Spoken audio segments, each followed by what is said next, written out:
اعوذ باللہ السمیع العلیم العظیم الحفیظ بوجہ الکریم وسلطانہ القدیم من الرجس الخبیث المخبث الشیطان اللعین الرجیم وقبیلہ ونفخہ ونفسہ وہمزہ بسم اللہ الرحمن الرحیم۔ تمام نبیوں کے سردار حضرت محمد صلی اللہ علیہ وآلہ وسلم اور تمام مذاہب کے سردار دین اسلام کے پیروکاروں، السلام علیکم۔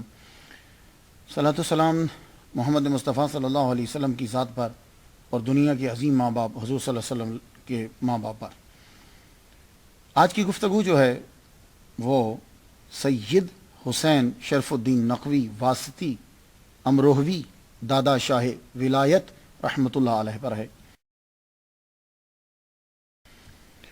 تو یہ 56 نمبر تک ہم جو ہے وہ پہنچ گئے۔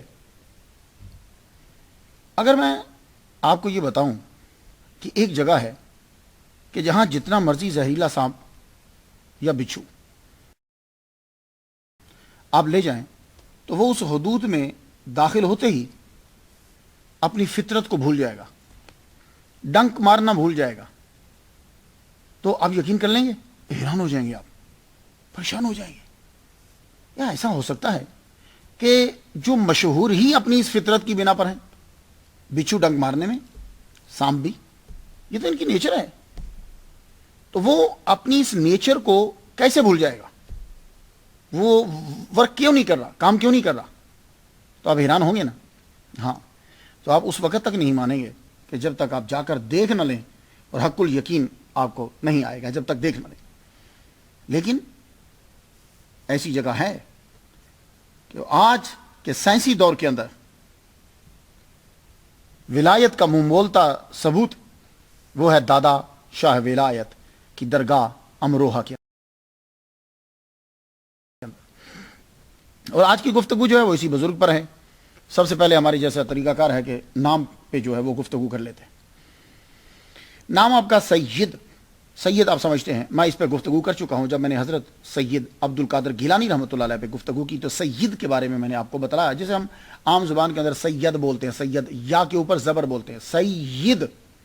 حضرت بی بی فاطمہ کی جو اولاد حضرت امام حسن اور امام حسین رضی اللہ تعالیٰ عنہما کے جو آگے اولاد چلتی ہے اسے سید کہا جاتا ہے، یہ اب ذات بن چکی ہے۔ تو سید عام طور پر آپ جسے بولتے ہیں سب آپ جانتے ہیں، تو ان کے نام کے سامنے سید جو ہے وہ شروع میں لگتا ہے، یہ سادات خاندان سے ہے۔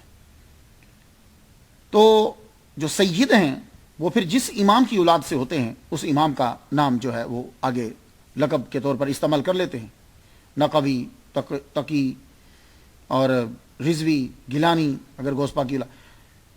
تو سید جو ہے یہ ذات کی طرف جو ہے وہ اشارہ ہے۔ آپ کے نام میں آتا ہے حسین، یہ نام اہل تشیع میں بڑا زیادہ مشہور ہے، حسین جو ہے۔ ویسے اہل سنت و جماعت جو ہیں یہ بھی اس نام کو رکھتے ہیں، لیکن اہل تشیع جو ہیں وہ اس نام کو بہت زیادہ استعمال کرتے ہیں، حسین۔ یہ حسین جو ہے یہ لفظ حسن کی تصغیر ہے۔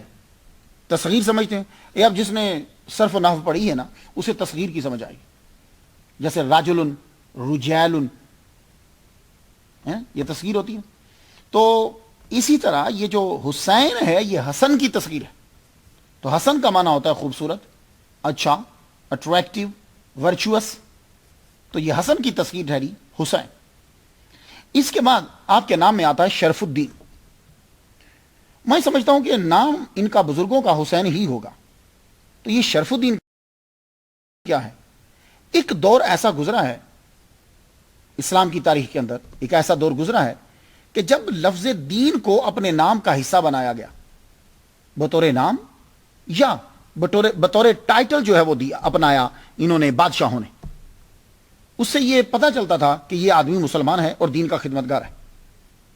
فرید الدین، مصلح الدین، بہاء الدین، جلال الدین، شرف الدین، معین الدین، قطب الدین، نظام الدین، نصیر الدین، رکن الدین۔ دیکھ لیں نا، ایک دور ایسا گزرا ہے کہ جس دور کے اندر لفظ دین کو استعمال کیا گیا ہے۔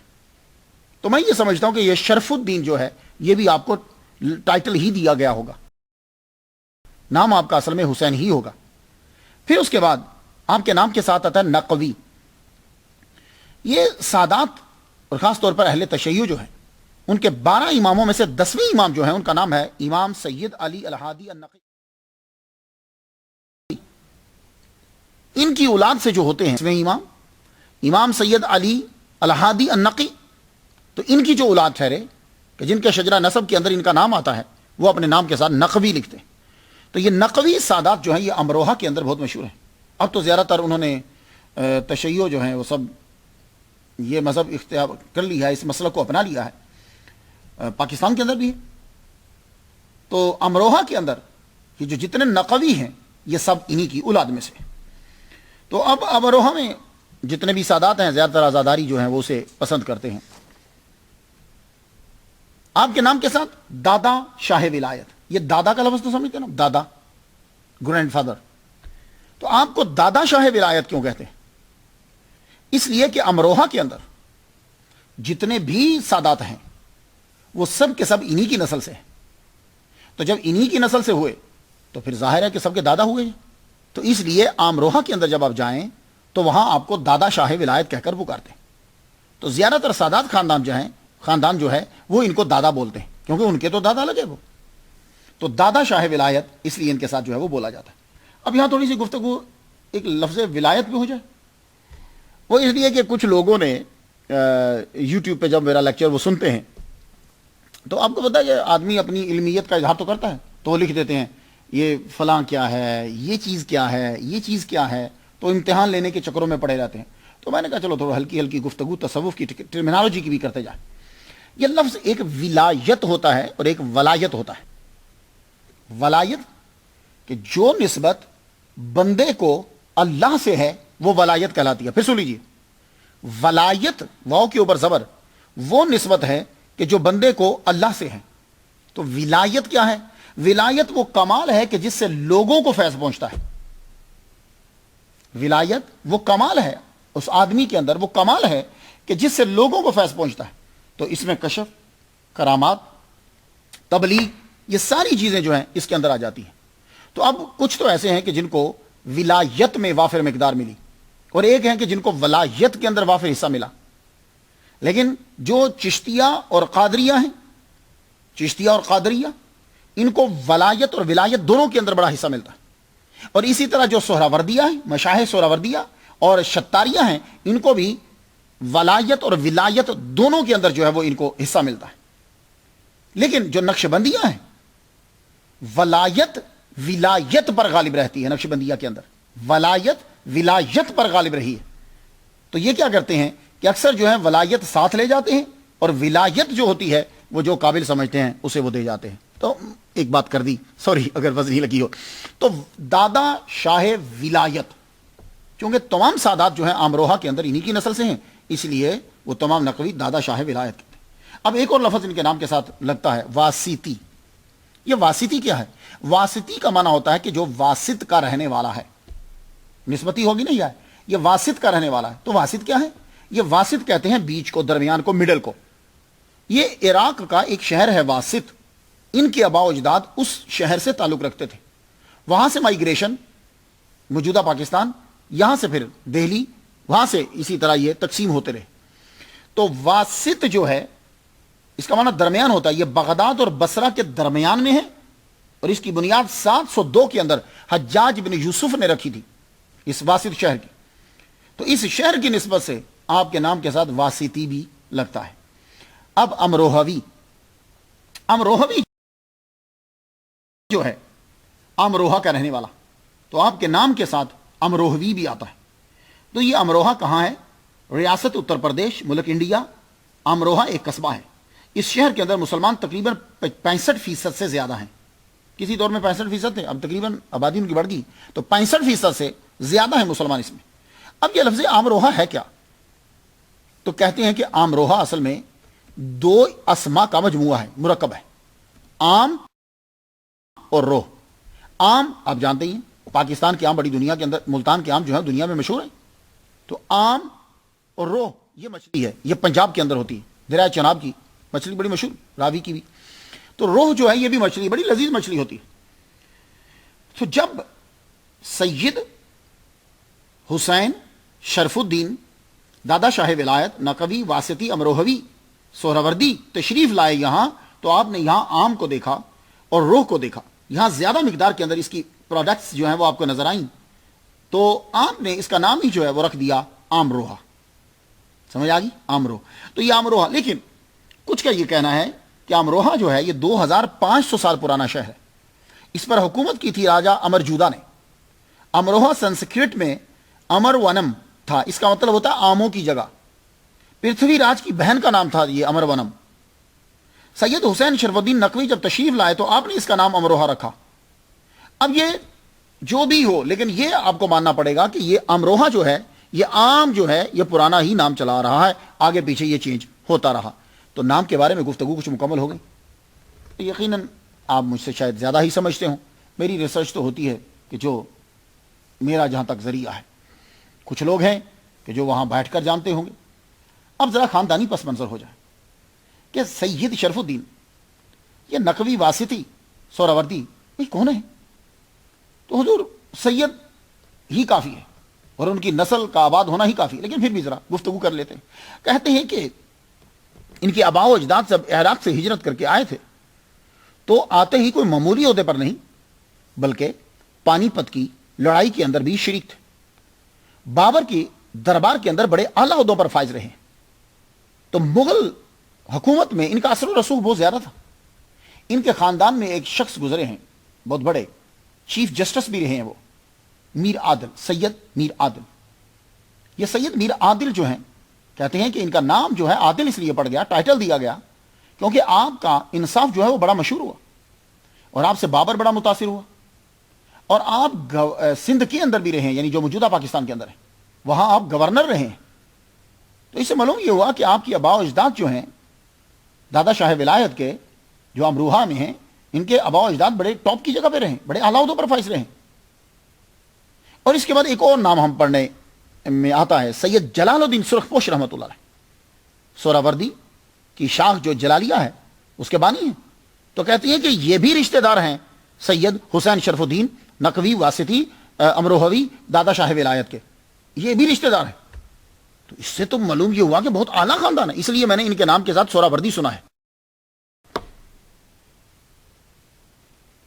اس کے علاوہ اس خاندان کے آباء و اجداد کے اندر ایک اور نام ملتا ہے، محمد اشرف دانش مند. یہ دانش مند ہم اردو میں استعمال کر رہے ہیں. ان کو دربار سے یہ لقب ملا گیا، ٹائٹل ملا. اور ان کو ایک ٹائٹل جو ہے وہ ان کے علم کی وجہ سے سید العلماء کا بھی ملا. تو یہ بھی دادا شاہ ولایت جو ہیں. تو یہاں سے آپ اندازہ لگا لیجئے کہ ان کا آباء و اجداد جو ہیں وہ علم کے زبردست حامل اور اعلیٰ عہدوں پر جو ہے وہ فائز رہے. آپ کا جو وجود ہے، ویسے تو آپ نے اپنے دور کے اندر بڑی تبلیغ کی. یہ تو ہو ہی نہیں سکتا کہ اس دور کے اندر سید زادہ جو ہے وہ اپنے نانا کی تبلیغ نہ کرے، نانا کے دین کو پھیلائے نا. آپ نے تبلیغ کی، لیکن وجہ شہرت جو ہوتی ہے وہ ہر آدمی کی کوئی ایک چیز وجہ شہرت ہوتی ہے. اس کا مطلب یہ نہیں ہوتا کہ باقی چیزیں اس کے اندر نہیں تھی. عوام اس ایک چیز کو اپنا لیتی ہے اور اسے وجہ شہرت بنا دیتی. اور آپ کی وجہ شہرت کیا ہے؟ آپ کے دربار پر بچھوؤں کا ڈنک نہ مارنا. یہ لفظ ڈنک ہے، نون غنہ ہے. ہم ویسے ڈنگ کہتے ہیں، ڈنگ ڈنگ نہیں ہے، یہ ڈنگ کا لفظ ہوتا ہے. آپ کو نون غنہ جو ہے وہ کرنا ہے. تو آپ کے احاطہ کے اندر، الف کے نیچے زیر ہے، آپ کے احاطہ کے اندر بچھو جو ہے وہ پھرتے رہتے ہیں، اسکارپینز وہ پھرتے ہیں. تو ان کا ڈنک نہ مارنا یہ وجہ شہرت بن گیا آپ کا. اب اس پہ آ جائیے، ذرا گفتگو تھوڑی سی ہو جائے. میں بہت سے ملکوں میں پھرا ہوں. میں ترکی میں گیا تھا، ابھی پچھلے دنوں میں ترکی میں گیا. مولانا مولانا روم رحمۃ اللہ علیہ کی قبر کے اوپر، شاہ شمس تبریز رحمۃ اللہ کی قبر کے اوپر. تو جب میں مولانا روم سے شاہ شمس تبریز رحمۃ اللہ کی قبر کی طرف جا رہا تھا، راستے میں کبوتر ہی کبوتر، کبوتر ہی کبوتر. جو ہی میں نے ٹرن لیا، کبوتر ہی کبوتر. وہ بچے ان کے ساتھ کھیل رہے ہیں، بالکل بندوں کے وہ قریب آ جاتے ہیں. تو کبوتر تو بیٹھتے ہوئے دیکھے میں نے، ڈکس کو میں نے دیکھا قریب آتے ہوئے. کہیں تاریخ میں ہم نے پڑھا کہ کوے بھی آ کر بیٹھتے تھے. کبوتر بیٹھتے، چڑیاں بیٹھتی، کوے بیٹھتے ہوئے ہم نے دیکھے. لیکن ہاتھ کے اوپر بچھو بیٹھتے ہوئے، یہ حیران کن بات ہے. تو بچھو جو ہے یہ اپنے زہر کی وجہ سے مشہور ہے. آپ پرانے ایجپٹ میں چلے جائیں، ایجپٹ کے اندر جب آپ پرانی پکچرز دیکھیں ایجپٹ کی تو آپ کو اسکارپین نظر آئے گا. وہ اسکارپین جو ہے پرانے ایجپٹ مصری آرام مصر اس تاریخ میں جب جا کے پڑھیں تو وہ بچھو کو اسکارپین کو طاقت اور موت کی علامت سمجھتے تھے. تو بچھو جو ہے اس کو تو بڑی اہمیت ہے. اب اتنی ریسرچ ہو چکی ہے اس بچھو کے اوپر, تقریباً 1750 اقسام ہے بچھو کی, اسکارپینز کی, اور جس کے اندر 30 اقسام تو ایسی ہیں کہ وہ ڈنک مارے تو بندہ مر جائے. ہاں, اور اس میں 1000 آدمی سالانہ جو ہے وہ بچھو کے ڈنک سے مر رہا ہے. 1000 آدمی سالانہ مر رہا. لیکن اس درگاہ اور احاطہ کی عجیب کرامت ہے کہ آپ کسی قسم کا بچھو لے جائیں, یعنی جو 1750 بچھوؤں میں سے جو 30 بچھو چنے گئے بڑے بڑے ڈینجرس ہیں, آپ ان میں سے کسی کو بھی اس احاطہ کے اندر لے جاؤ, وہ اس وقت تک ڈنک نہیں مارے گا جب تک آپ اس احاطہ کے اندر ہیں. وہ آپ کو ڈنک نہیں مارے. وہاں آپ چلے جائیں, ایک آدمی ہے اس کے پاس بچھو ہے وہ کالے رنگ کا, تو میں یہ دیکھنے لگا یہ کون کون سے بچھو ہیں. تو خطرناک قسم کی یہ ایک بچھو ہیں کہ ایریزونا بارک اسکارپین, بڑا خطرناک ہوتا ہے یہ بھی. ایک بچھو ہے ڈیتھس ٹاکر, یہ اسرائیلی بچھو ہے. ایک بچھو ہوتا ہے ایمپرر اسکارپین, یہ اپنے سائز اور ہیبت کی وجہ سے بادشاہ ہی لگتا ہے. اور ایک ہوتا ہے فیٹ ٹیلڈ, یہ بڑا خطرناک ہوتا ہے, بڑا خطرناک, بندہ مر جاتا ہے اس کے زہر سے. اور یہ ساری اقسام آپ کو اس مذاق کے اوپر نظر آئیں گی, میں نے خود دیکھی. وہ کالا سا بڑا, وہ یالو, یہ آپ کو نظر آئیں گے وہاں. لیکن مجال ہے کہ یہ کاٹ لیں, دوڑتے ہوئے نظر آئیں گے, کسی کو کاٹے گا نہیں. اور جب تک احاطہ میں ہے, یہاں احاطہ کے اندر بچھو نہیں کاٹتا. اور اس بات کو 2007 کے اندر وہاں کے چینل نے جو ہے مانو یا نہ مانو پروگرام کے اندر دکھایا. اس کے علاوہ وہاں کے لوکل جتنے چینلز ہیں وہاں چینلز کے اندر جو ہیں اسے دکھایا گیا, بتلایا گیا. وہاں ایک مسجد کے امام صاحب کو میں سن رہا تھا, ان کا نام تھا غالباً علامہ توحید رضا. وہ امام مسجد وہ یہ کہنے لگے کہ یہاں بچھو جو ہیں وہ کاٹتے ہی نہیں, اور جب عرس ہوتا ہے تو عرس کے اندر لوگ آتے ہیں, اور آتے ساری وہ بچھو جو ہے ان کے ہاتھوں پہ چل رہے ہیں, کبھی یہاں پھر رہے. اور جو بڑے بڑے لوگ آتے ہیں, منسٹر بھی آتے ہیں وہاں, پولیس بھی آتی ہے وہاں, دوسرے لوگ بھی آتے ہیں, وہ بچھو پکڑتے ہیں ہاتھ میں. عرس کے دن وہ بچھو اوپر رکھا جاتا ہے, اسکارپین رکھتے ہیں, لیکن مجال ہے کہ کاٹ جائے. اور سب لوگ اس بات کے اوپر جو ہے وہ حیران ہوتے ہیں. 6 سال کا چھوٹا سا بچہ, میں اس بچے کو دیکھ رہا ہوں کہ ہاتھ کے اوپر رکھ کر جو ہے وہ کھیل رہا ہے, بچھو سے نے رکھا. اب سوال یہ اٹھتا ہے کہ وہاں بچھو اسکارپینز وہاں کیوں ہیں؟ یہ سوال ہے کہ اس قبر کے اوپر اسکارپینز کیوں ہیں, بچھو کیوں ہیں؟ تو ایک تو وہی روایت ہے کہ جو مشہور چلی آ رہی ہے. میں نے پوچھا تو انہوں نے بتایا کہ جب امروہہ کے اندر سید حسین شرف الدین نقوی واسطی دادا شاہ ولاد رحمۃ اللہ علیہ امروہہ میں تشریف لائے تو یہاں خواجہ نصیر الدین شاہ تھے. خواجہ نصیر الدین تھے تو انہوں نے ان کو کہا کہ آپ یہاں سے چلے جائیے. انہوں نے دودھ کا پیالہ بھیجا. یہ بات کافی سارے لوگوں سے وابستہ ہے. دودھ کا پیالہ بھیجا کہ تم یہاں سے, مطلب یہ تھا کہ تم چلے جاؤ. آپ نے اس کے اندر پھول کی پتی ڈال دی, کہا کہ نہیں ہم اسی طرح رہیں گے جیسے یہ ہے. وہ پھر بھی نہ مانے تو انہوں نے کہا تم یہاں سے چلے جاؤ. انہوں نے کہا میں نہیں جاؤں گا. تو جب خواجہ نصیر الدین کی بات نہ مانی تو خواجہ نصیر الدین نے یہ کہا اچھا تمہارے مرنے کے بعد تمہاری قبر پہ بچھوا ہوں گے. تو انہوں نے کہا ٹھیک ہے بچھو ہوں لیکن کاٹیں گے نہیں. تو سید حسین شرف الدین نے پھر کہا جاؤ تمہاری قبر کے جب تم چلے جاؤ گے تمہارے گرد جو ہیں وہ جانور ہوں گے. تو آپ نے فرمایا ٹھیک ہے جانور ہوں گے لیکن نہ بولیں گے نہ فضلہ کریں گے. یہ ہے ایک مشہور روایت. لیکن میں ہاتھ جوڑ کے عرض کروں میں اتفاق نہیں کرتا. دیکھیے تاریخ کی بات ہے نا, کوئی قرآن کی بات تو نہیں ہے. میں اتفاق نہیں کرتا. آپ پوچھیں گے وہ کیوں؟ اس لیے کہ میں نے یہ بو علی شاہ کلندر پر بھی میں نے تبصرہ کیا تھا, ایسی ہی کچھ ایک روایت تھی. ایک بات آپ سب یاد رکھ لو, کوئی ولی نہیں بن سکتا جب تک کہ وہ مولا علی کی عزت نہ کرے اور مولا علی کی اولاد علی کی عزت نہ کرے. جائیے آپ میں سے وہ لوگ اللہ کے ولی ہوں گے, 2 جگہ بیٹھک لگتی ہے, بغداد میں بیٹھک لگتی ہے اور مدینہ میں بیٹھک لگتی ہے. سمجھ آ گئی نا آپ کو بات کو؟ تو مدینہ سے حضور کا من چاہے تو کبھی کبھی بیٹھک کہیں لے جاتے ہیں, کبھی کبھی غار حرا میں بھی بیٹھک لگ جاتی. آپ کسی بیٹھک میں بھی چلے جائیے, آپ کو سادات کا احترام ہر ولی کرتا ہوا نظر آئے گا. ولی, کوئی ولی بن نہیں سکتا کہ جب وہ سادات کا جب تک احترام نہ کرے. اور سید کے قریب بیٹھنا, آل نبی اولاد علی کے پاس بیٹھنا, یہ باعث برکت ہوتا ہے. میں نہیں مانتا کہ خواجہ نصیر الدین شاہ رحمت اللہ علیہ امروہوی وہ ولی کامل ہیں تو ایک سید زادے کو کہیں گے یہاں سے تو چلا جا. نہیں, وہ سید زادے کے پاس بیٹھیں گے. یہ میرا وجدان ہے. آپ مجھ سے اختلاف کر سکتے ہیں, انڈیا کے سب آدمی اختلاف کر سکتے ہیں, لیکن پلیز میرا من نہیں مانتا کہ کوئی ولی ہو اور سید زادے کو کہے کہ تو یہاں سے چلا جا. نہیں, بلکہ وہ ولی کہے گا سید زادے میرے سر کا تاج بن کے میرے پاس رہے, میں تیرا نوکر بن کے رہتا ہوں. یہ بات یاد رکھیے. ہاں, ایسا ہو سکتا ہے کہ خواجہ نصیر الدین بھی اگر آپ ثابت کریں کہ وہ بھی برادری کے ہیں, سید زادے ہیں, تو پھر ہو سکتا ہے کہ محبت کے اندر کوئی گفتگو ہو جائے. لیکن اگر خواجہ نصیر الدین آل نبی اولاد علی سادات خاندان سے نہیں ہے تو پھر میں اس روایت کو ٹوٹلی تسلیم نہیں کرتا. تو پھر آپ پوچھیں گے کہ پھر اگر یہ نہیں ہے تو پھر کیوں ہے وہاں اسکارپین کیوں ہے؟ تو بھائی اللہ کے بندو, آپ جا کر وہاں ذرا دیکھو. میں نے جب اس کو غور سے دیکھا تو مجھے باہر کا علاقہ نظر آتا ہے, اور جب وہاں قبر تھی تو تب وہاں درخت تھے, وہ باہر کا علاقہ تھا. تو اوپن ایریا میں جب آپ کبھی جائیں تو میں نے 12 ایسی جگہ دیکھی ہیں کہ جہاں اسکارپین بہت زیادہ ہوتے ہیں, چیونٹے, اسکارپینز, یہ چیزیں وہاں سے نکل آتی ہیں. تو ایسا ہو سکتا ہے کہ جب آپ کی قبر بنائی گئی ہو تو یہ اسکارپینز جو ہیں یہ زیادہ باہر نکل آئے ہوں, اور لوگ ان کے ڈر کی وجہ سے وہاں نہ جاتے ہوں کہ یار وہاں اسکارپینز ہوتے ہیں. اب سید زادے کی قبر پر اسکارپینز کے ڈر کی وجہ سے لوگ نہیں جا رہے. تو یہ بہت پرانی بات ہے جو میں کہہ رہا ہوں آپ کو, بہت اس دور میں پھر سجادہ نشین یا آپ اپنے بیٹے کسی سے یہ کہا ہوگا, ان سے بے دھڑک بول دو, آؤ ہمارے روزے پہ زیارت کرو آ کے, جب تک تم ہمارے احاطہ میں رہو گے کوئی بچھو تمہیں ڈنک نہیں مارے گا, جاؤ, یہ سید کا کہنا ہے. تو پھر آپ نے بتلایا اور لوگ پھر آنے لگے. پھر تو بچھو ہاتھ میں کوئی پکڑ لیتا تھا یا جیسے.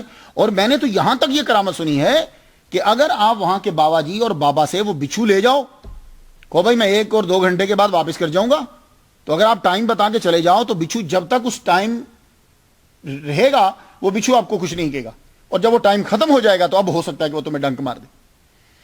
تو میرے ذہن میں یہ آتا ہے کہ چونکہ اسکارپین زیادہ تھے, قبر پہ آتے تھے, تو آپ نے اپنے کسی بیٹے کو یہ کہا کہ ان سے بول دو سب کو, اور پھر لوگ دھڑا دھڑ آنے لگ گئے اور یہ وجہ شہرت بن گئی. اور خواجہ نصیر الدین کے دربار کے اوپر آج بھی ان کا دربار ہے, یہ دیکھیں. اس دربار کے اوپر جو ہے وہ جانور آتے ہیں, لیکن مجال ہے کسی جانور کا کہ وہ فضلہ کر جائے, مجال ہے کہ وہ شور کر جائے.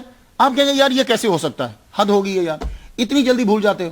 کیا میں نے بشر حافی رحمت اللہ علیہ کا واقعہ بیان نہیں کیا تھا؟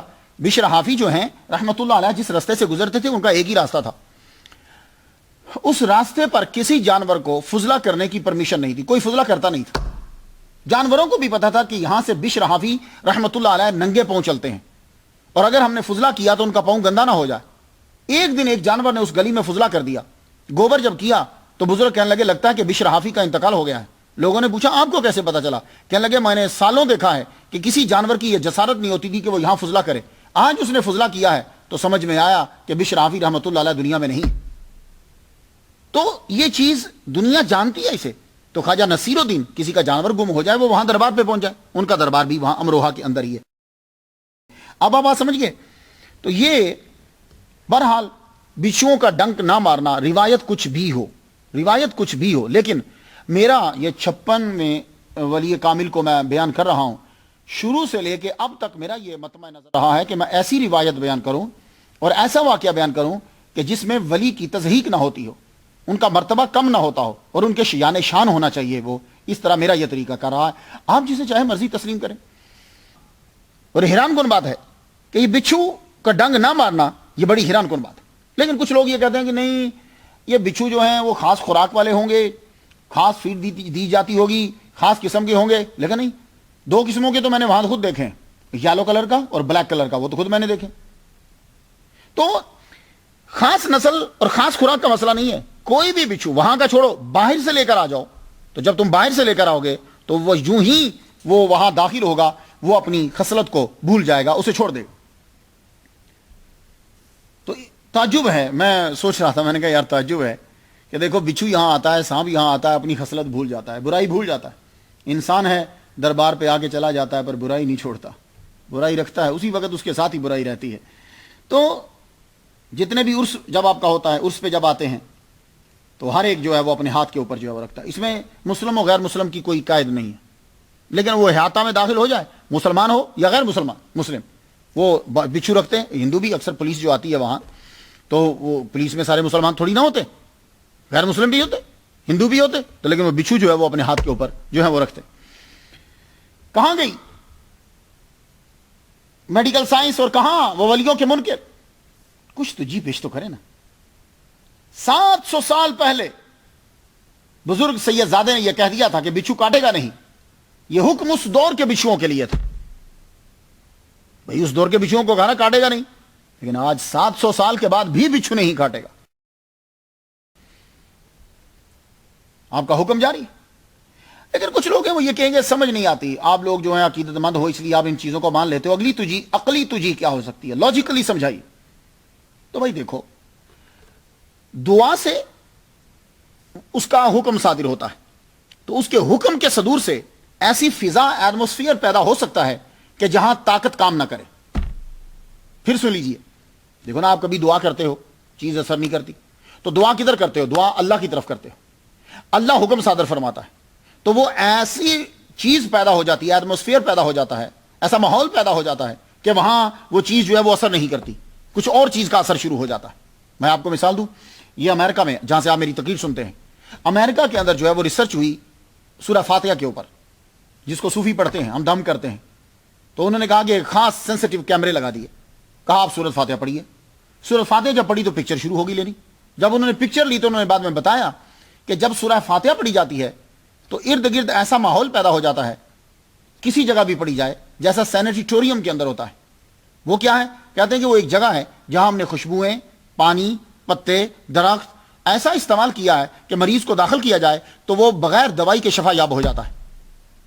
تو کہتے ہیں کہ فاتحہ پڑھنے سے بھی وہی ماحول پیدا ہو جاتا ہے. یہ میں آپ کو مثال دے رہا ہوں کہ ایک کامن ماحول ہے، اس میں جب فاتحہ پڑھی تو ایک اور قسم کی حد جو ہے وہ داخل ہو. اسی طرح میں آپ کو ایک مثال دوں، خواجہ معین الدین اجمیری چشتی رحمۃ اللہ علیہ اجمیر میں گئے تھے نا، تو جب وہ جوگی کوئی اڑتا ہوا آ رہا ہے، کوئی دوڑتا ہوا آ رہا ہے، کوئی پہاڑ پھلانگتا ہوا آ رہا ہے، پھر تیروں کی بارش ہوئی، تو اس وقت کیا کیا تھا خواجہ معین الدین اجمیری چشتی رحمۃ اللہ نے؟ انہوں نے ایک دائرہ کھینچا تھا. تو اپنے مریدوں سے یہ کہا تھا جو تقریباً 40 کے قریب تھے، ان سے کہا تھا تم اس احاطہ کے اندر آ جاؤ، لکیر سے باہر قدم نہ رکھنا. کیوں کہ لکیر کے اندر کی فضا اور ہے، لکیر کے باہر کی فضا اور ہے. تو لکیر کے اندر جو فضا ہے وہ باہر والے کے اثر کو زائل کر رہی، اس لیے جب تیر آتا تھا ٹھک نیچے گر جاتا تھا. جب وہ کچھ چیز آتی تھی، آگ آتی تھی، ادھر لگتی تھی، نیچے گر جاتی تھی. تو یہ آگ آگے کیوں نہیں جا رہی تھی؟ اس لیے کہ یہاں ایک ایسی فضا پیدا ہو گئی تھی جو اس کے اثر کو اندر نہیں جانے دے رہی. چلیے میں ایک اور مثال دے دوں. تو مولانا روم جب نماز پڑھ رہے تھے تو اس نے، چنگیز خان جو تھا، اس کی جو فوج جو آئی تھی وہ تیر چلا رہی تھی. تیر جب چلا رہی تھی تو آپ نماز پڑھتے جا رہے ہو، تیر مارتے تھے، تیر گر جاتا تھا. تو یہ کیا تھا؟ تیر اس انٹر کیوں نہیں ہو رہا؟ اس لیے کہ اس وقت وہ فضا کوئی اور تھی. میری کچھ بات آپ سمجھیں. اب آخری دلیل دیتا ہوں جس کو آپ سب تسلیم کر لیں گے. یہ برمودا ٹرائی اینگل کیا ہے؟ یہ ایک ایسی فضا ہے اور ایسا احاطہ ہے، ایک ایسی حد ہے کہ جس میں کمیونیکیشن سسٹم فلاپ ہو جاتا ہے، ختم ہو جاتا ہے، بالکل ختم ہو، ڈیڈ ہو جاتا ہے. اسی لیے جب جہاز وہ نیچے کا ہو یا اوپر کا، جب وہ اس میں انٹر ہوتا ہے تو اس کا رابطہ پیچھے سے کٹ جاتا ہے، اسے سمجھ ہی نہیں آتی کہ میں کس جگہ پہ جا رہا ہوں. اب آپ سمجھ گئے ہوں گے. تو میں نے یہ ایک دعویٰ یہ کیا تھا کہ ایسی حد بنا لی جاتی ہے کہ جس حد کے اندر آ کر چیز، باہر کی چیز کی طاقت ختم ہو جاتی. برمودا ٹرائی اینگل آپ کے سامنے زندہ مثال ہے، اس کے علاوہ میں نے مثالیں دے دی. تو یہی چیز جو ہے وہ سید حسین شرف الدین نقوی واسطی امروہوی دادا شاہ ولایت رحمۃ اللہ کے احاطہ کے اندر ہے کہ جو ہی وہاں بچھو داخل ہوتا ہے یا سانپ داخل ہوتا ہے تو وہ طاقت اس کی جو ہے وہ بالکل زائل ہو جاتی ہے، ختم ہو جاتی. اب بھی اگر کوئی نہ مانے تو کوئی ضروری فرض نہیں ہے. اب آپ دیکھیے، حضرت اسماعیل علیہ السلام، چھری کا کام کاٹنا ہے لیکن یہاں کاٹ نہیں رہی، یہاں نہیں کاٹ رہی. کیوں؟ اس لیے کہ یہاں ایک ایسی فضا پیدا ہو چکی ہے کہ اس وقت کوئی بھی چھری یہاں لگائی جائے تو وہ گلا نہیں کاٹے گی. یہاں ایسی فضا اللہ کے حکم سے پیدا ہوگی. اسی وقت آپ نے غصے سے اس چھری کو لے کر پتھر کے اوپر مارا، پتھر کے ٹکڑے ریزہ ریزہ ہو گیا پتھر، لیکن یہاں نہیں کاٹ رہا. کیوں؟ اس لیے کہ وہ حدود ایسی ہے کہ چھری داخل ہوگی کاٹے گی نہیں. اسی طرح آنکھ کا کام چلانا ہے. لیکن جب ابراہیم علیہ السلام اندر گرے تو ابراہیم علیہ السلام کی باڈی کے ارد گرد ایسی حدود بنا دی اللہ تعالیٰ نے, ایسی حد بنا دی جب آنکھ کا اثر ٹوٹلی زائل ہو گیا. اسی طرح میرے نبی محمد مصطفیٰ صلی اللہ علیہ وسلم جب حضرت عبداللہ بن مسعود کو ساتھ لے کر گئے تھے تو آپ فرمان لگے یہاں رک جاؤ, آگے مت آنا, یہ میں نے لکیر کھینچ دی ہے, اسے آگے مت جانا جب تک کہ میں واپس نہ آ جاؤں. کیوں؟ اگلی فضا اور تھی, یہ فضا اور ہے. تو وہاں آپ نے کھڑے ہو کے دیکھے سانپ ہی سانپ, سانپ ہی سانپ, سانپ ہی سانپ, سانپ ہی سانپ, لیکن کوئی نقصان انہیں نہیں پہنچا سکتا تھا کیونکہ حضور نے باؤنڈری بنا دی, ایک خاص حد پیدا کر دی تھی. اب آپ سمجھ گئے ہیں, اور بھی دلائل ہیں لیکن اتنا ہی کافی ہے. تو آپ کے ہاں جو ایسی فضا ہے کہ وہاں وہ چیزیں جب داخل ہوتی ہیں تو وہ اپنا اثر جو ہے وہ بالکل چھوڑ دیتی, ان کا اثر زائل ہو جاتا. اسی طرح جب آپ دربار کے اندر جائیں گے تو احاطہ کے اندر ایک اور خاص چیز ہے, شاہ ولایت کا گھوڑا. اسے شاہ ولایت کا گھوڑا کہتے ہیں. دیکھیے یہ حضرت دادا شاہ ولایت کا, اسے کہتے ہیں کہ یہ ہارس آف شاہ ولایت ہے. یعنی یہ اصل میں یہ دیوار ہے, یہ آپ دیکھ رہے ہیں,